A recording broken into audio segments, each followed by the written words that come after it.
Cioè ci rendiamo conto, c'è gente che non può mangiare e giustamente i vigili sequestrano tutta questa roba che vedete qui e la devono buttare e c'è gente che non può mangiare.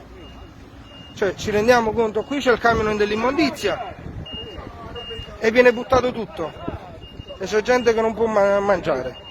Giustamente anche i titolari che stanno qui presenti hanno chiesto se la roba poteva essere regalata e invece no, deve essere buttata.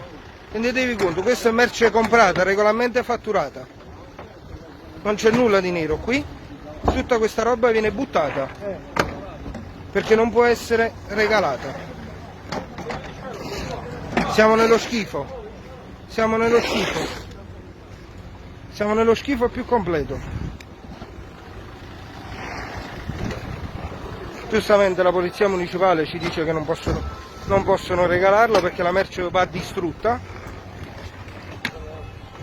Siamo in piena emergenza sanitaria ancora, La gente che non può mangiare e la merce va distrutta. Rendetevi conto di quanta roba buona, Io mi rivolgo a Borrelli, a Gianni Simeoli e a tutti i consiglieri comunali, regionali, perché questa è l'Italia che noi viviamo.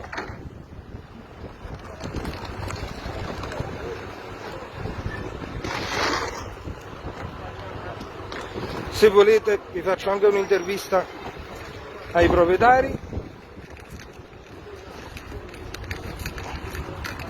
Chiediamo informazioni ai proprietari. Vieni un attimo. Fallo uscire un attimo per piacere.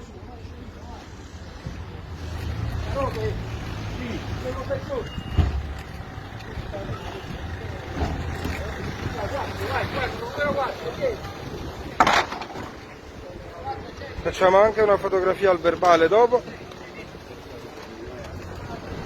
perché non solo c'è anche una sanzione amministrativa in questo caso,